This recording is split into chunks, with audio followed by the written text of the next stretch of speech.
A 39 días de la guerra de Israel contra Hamás, ¿qué balance podemos hacer? Le preguntamos al internacionalista de la UNAM, Moisés Garduño, profesor visitante en el Colegio de México.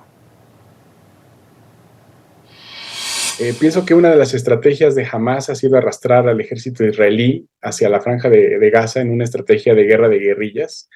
Ha sido una estrategia muy desgastante para el ejército israelí. Ha disminuido el número de tanques de 393 que se tenía el 8 de octubre, cuando iniciaron las maniobras militares, aproximadamente unos 290, 280 tanques.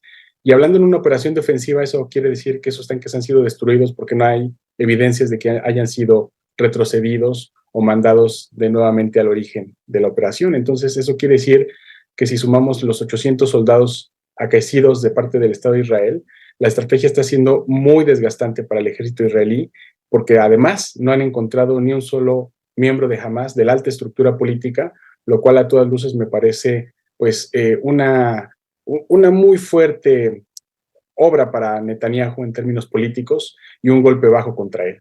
Ahora, sin embargo, las fuerzas de defensa israelí en los últimos días y cada que hacen este tipo de operaciones que ellos describen como precisas y con objetivos muy específicos, pues sí han hablado de que están dando muerte a cabezas importantes dentro del grupo de Hamás. ¿Qué me dices? El punto es que no nos están dando los nombres y la ubicación precisa. Tenemos un problema sobre todo con la terminología utilizada. No es lo mismo llegar al objetivo que controlar el objetivo. Ciertamente las fuerzas de defensa rodearon la ciudad, pero no han logrado controlar los túneles, no han logrado controlar los accesos, y mientras jamás siga sacando videos, audios, testimonios de los rehenes y una serie de evidencias de que siguen lanzando coheterías hacia Tel Aviv, eso no quiere decir una victoria para las fuerzas de defensa israelíes. Bueno, pero también, como sabes, es una guerra de información y las fuerzas de defensa israelí están ahora permitiendo que los periodistas, los reporteros se acerquen y les acompañen para dar evidencia de que hay túneles, de que hay armamento oculto. En las últimas horas hemos hablado del mayor complejo hospitalario de Gaza.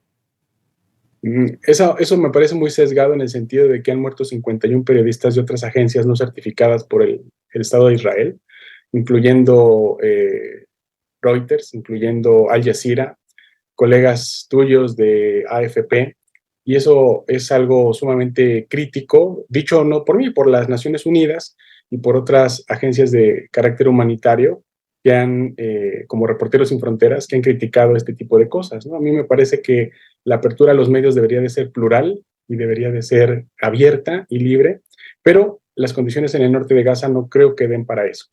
Ahora, la crisis humanitaria, con la situación de los hospitales en las últimas horas, aunque esto ha sido progresivo, la falta de electricidad, la falta de agua, de alimentos, etcétera, y ahora combustible para los camiones que llevan ayuda, que son muy pocos, ¿cuánto está promoviendo, provocando un cambio de opinión en lo que sería la corte de la opinión pública que está mirando lo que ocurre allá?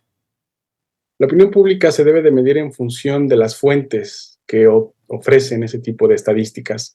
En realidad es muy ambiguo hablar de la opinión pública dependiendo de los medios de donde uno los vea.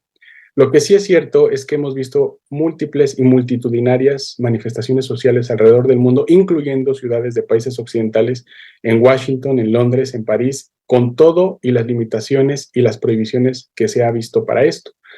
Evidentemente, los medios árabes van a hablar de una opinión pública a favor de Palestina, muchos medios en Estados Unidos, en Israel, harán lo contrario, pero hay que ver que si uno quiere hacer una crítica más incisiva sobre esto, uno tiene que ver la televisión rusa para comprender las críticas a la televisión estadounidense, ver la estadounidense para comprenderlas a la televisión rusa, hacer este puenteo de información que al final de cuentas es el que sirve y el que nutre todo lo que vemos en redes sociales. Me parece que es muy ambiguo, pero hay que darle mucha importancia a las manifestaciones sociales que hacen eco también en Naciones Unidas, en otro tipo de, digamos, fuentes, en otro tipo de audiencias, particularmente en la organización civil organizada. Ahora, eso lo dices tú, que eres un académico, un profesor. Tú sabes que la opinión pública en general no tiene este hábito y por eso es que te pregunto, en tu opinión, qué es lo que tú estás viendo ocurrir.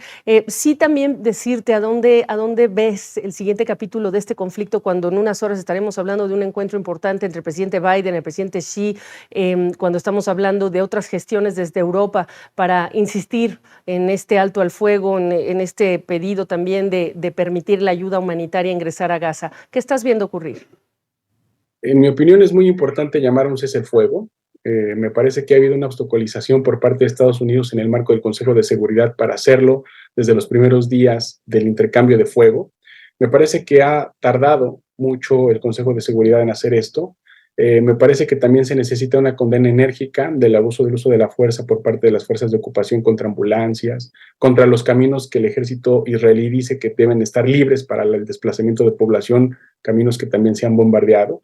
Tiene que haber un respeto por la legislación internacional, incluso, como lo dice el secretario de Naciones Unidas, en las guerras también hay normas que hay que cumplir. Me parece que Estados Unidos, al apoyar directamente a Israel, se está alejando de su papel histórico de mediador. No se puede ser juez y parte al mismo tiempo. Y me parece que el presidente Biden todavía está a tiempo de recuperar este papel si no quiere que esto sea un golpe político muy fuerte en las próximas elecciones.